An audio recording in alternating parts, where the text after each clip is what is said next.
السلام علیکم۔ میرا نام خالد ظفر ہے۔ آج میں آپ کو ایک واقعہ سناتا ہوں۔ ایک اداکار ہیں ہمارے، بہت ہی مشہور و مقبول، صدارتی ایوارڈ یافتہ اور بہت سارے ایوارڈ حاصل کیے ہیں، ان کے بارے میں۔ تو جناب یہ ہیں شبیر جان، جو کراچی میں رہتے تھے اور رہتے ہیں۔ گولی مار میں، یہ پیتل والی گلی میں رہتے تھے۔ شادی شدہ تھے، 2-4 بچوں کے باپ تھے، اور اپنی روزمرہ کی زندگی گزارتے تھے بڑی، جیسے کہ ایک نارمل آدمی اپنے بچوں کے پیٹ پالنے کے لیے زندگی گزارتا ہے۔ تو یہ ٹیمپو چائے کے سیل مین تھے، اور ٹیمپو چائے کی گاڑی میں دن بھر یہ دکانوں پہ جا کے سپلائی کرتے تھے، چائے کی پتی، ٹیمپو۔ اچھا، سڑک پر میں کبھی جا رہا ہوتا تو یہ مجھے دیکھ کے پہچانتا تھا اور مجھے رکواتا تھا گاڑی روک کے میں شیشے اتار کے پوچھتا تھا، ہاں بھائی سر، مجھے بھی چانس دلوا دے ٹی وی پہ۔ اب میں اس کو کیا جواب دیتا کہ بھائی میں ایکٹر ہوں یار، ٹی وی پہ میں کوئی پروڈیوسر تھوڑی ہوں جو میں تمہیں چانس دلا دوں۔ لیکن بہرحال یا تو وہ کہہ نہیں پایا یا میں سمجھ نہیں پایا کہ کیا اصل میں کروں کیا۔ بہرحال یہ میں دیکھتا رہا، 1-2 سال ایسے ہی میں نے دیکھا اس کو۔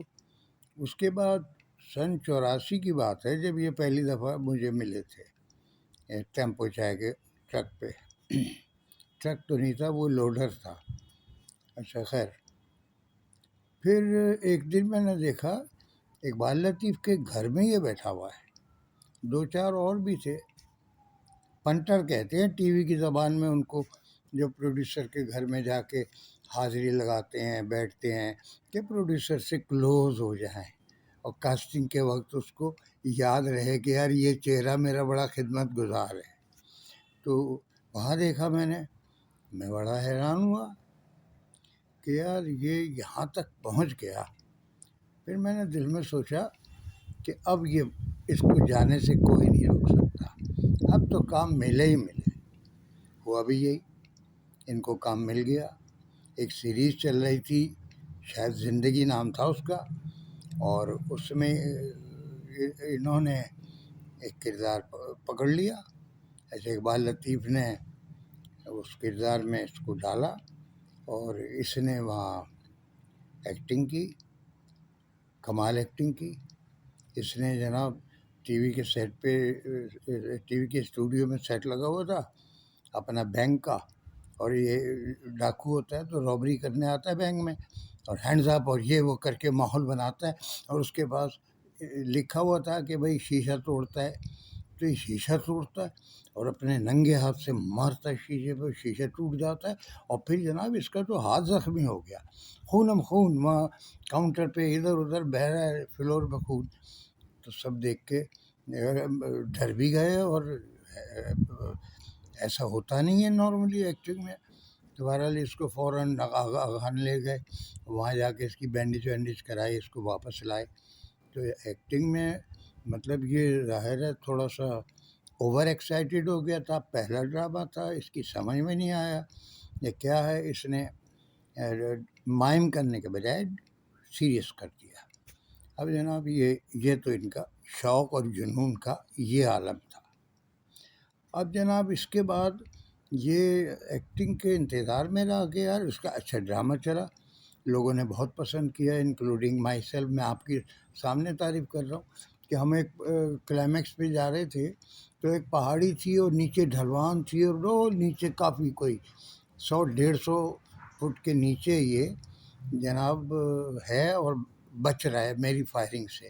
میں اوپر سے اس پہ فائر تانتا ہوں اور فائر کرتا ہوں، اور پٹاخے کی آواز سے یہ اچھل کے چٹان پہ گرتا ہے، تو یہ ریئل میں اچھلا، ہم دیکھ رہے ہیں ریئل میں یہ گرا، اور یہ بڑا، میں نے کہا یہ سینیمیٹک اور یہ فلمک ہے یار یہ تو کافی۔ اور پھر اس کی بڑی واہ واہ ہوئی تھی اس پلے کے میں، اس کا نام شاید زنجیر تھا، پتہ نہیں کیا، ارے وہ بڑا مشہور ہوا، اس کے بعد مشہور نہیں ہوا مطلب سب نے پسند کیا۔ کافی دن ہو گئے، پھر ایک دن یہ میرے آفس آیا، میرے آفس آ کے کہنا، خالد بھائی میرے سے یہ کام ہوگا نہیں، یار میرا پلے اتنا اچھا گیا، سب کچھ ہوا، لیکن کوئی مجھے کاسٹ ہی نہیں کر.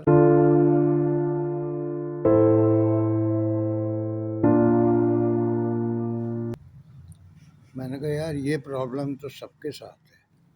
اب کاسٹ ہونے کے لیے تو بیٹا مشکل یہ ہے کہ کیا کریں.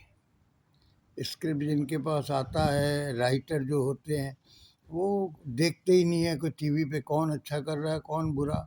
تو رائٹر تو لکھتے ہی نہیں ہے اس سینس میں.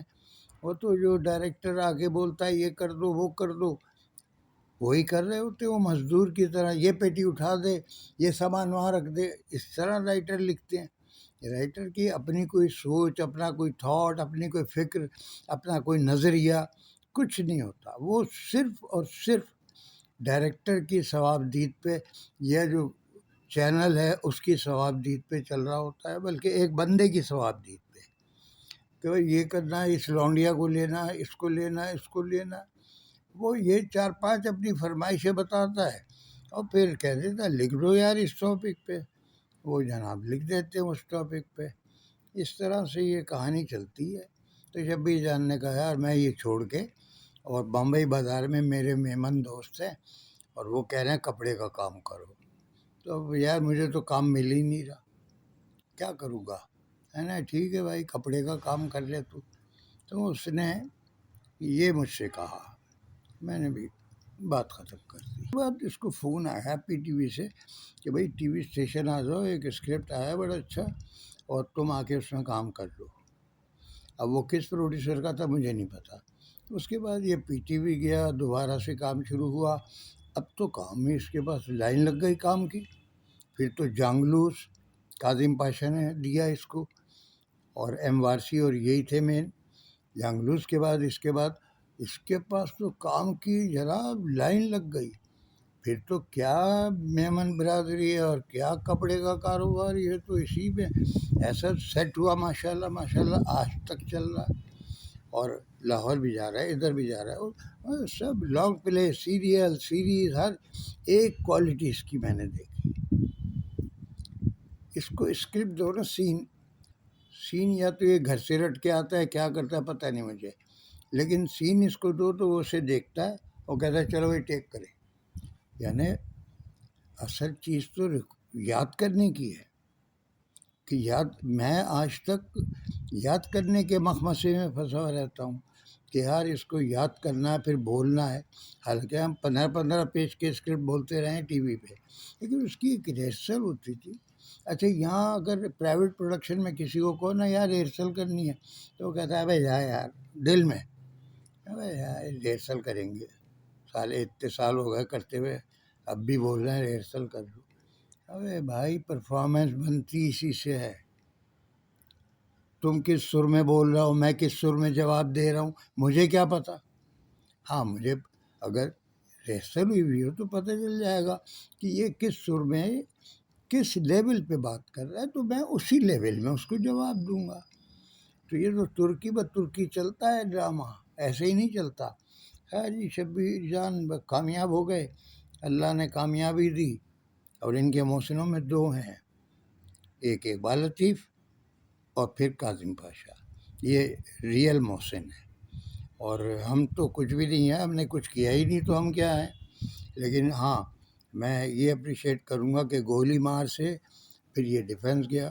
کہانی تو ان کی بہت ساری لمبی ہے، طویل ہو جائے گی اسٹوری.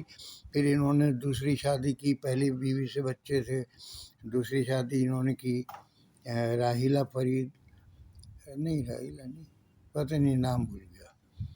دوسری شادی کی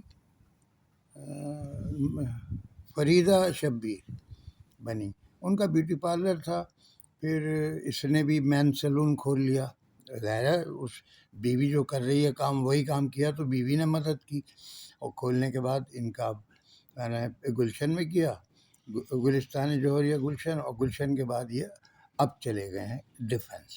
تو ان کا زندگی کا جو سفر ہے وہ گولی مار سے شروع ہوا اور گولی مار سے آج ڈیفینس میں ہے، کامیاب زندگی گزار رہے ہیں. وہ بڑی کامیابی ہے یار. گولی مار کی ایک پرانی بستی سے آدمی نے سٹارٹ لیا اور اللہ نے ایسا عروج دیا، آج ڈیفینس میں ماشاء اللہ ہے۔ اللہ انہیں اور دے، عزت دے، شہرت کی بلندیوں پہ جائیں، اور ان سے نیک کام سر انجام دیں یہ، اور ان کی اللہ تعالیٰ میں کہتا ہوں کہ ان کو نیک بندوں میں بھی شمار کرے، اور یہ نیک ہوں، اور انسانیت کی بھلائی کا بھی ان سے اللہ تعالیٰ کام لے لے۔ آمین۔ بہت شکریہ۔ اللہ حافظ۔